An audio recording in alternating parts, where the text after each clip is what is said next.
Man, what's going on, guys? So we had an incredible event yesterday.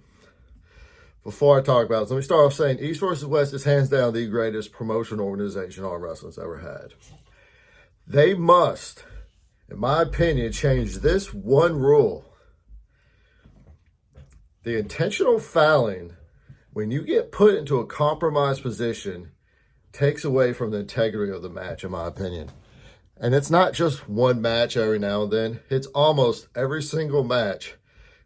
In all 6 East versus West events, this rule gets exploited. For example, an arm wrestler's in a losing position. He fights back. Someone gets their wrist cocked back and they start going into the losing position. All you have to do is intentionally foul and it restarts the match. That is so much BS to me. For example, John Brzenk versus Armwrestling, round 1. This doesn't change the fact John very well still could have lost.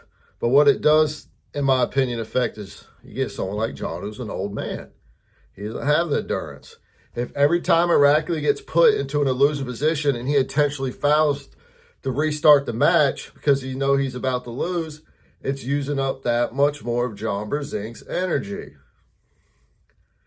And John Brzenk, Armwrestling had John Brzenk in a terrible position. Round 1. John Brzenk fights back. Armwrestling's wrist gets cracked back.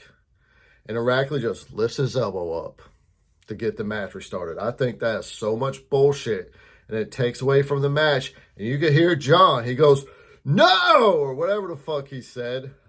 I think that it needs to be a running foul to keep arm wrestlers from intentionally fouling and taking advantage of that rule. I think that's so much bullshit, and it just takes away.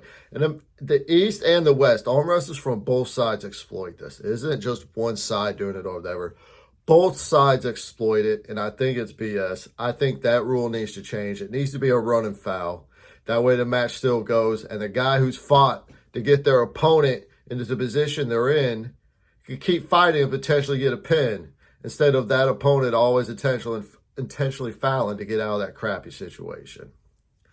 I just want to talk about that. It's always bothered me. I think that rule is BS. I think a lot of the WAF rules are trash. But Ingen has made them better for the sport the best he can because that's the organization he's under. But I think that intentional fouling needs to be an automatic loss if you could tell it's an intentional foul. That's my opinion. Realistically, in a perfect world, they'll turn it to a running foul. Doubt they will. But I just think that ruling, that is the only main hiccup I have with the rulings consistently, is the intentional fouling. As soon as you get put into a compromised position, I'm going to foul to get out of this to restart it. I think that's bullshit. But man, I hope y'all have a good one. I hope y'all are having a great day. Ingen, we love East versus West. It's just that one ruling is atrocious. Y'all have a good one. Peace.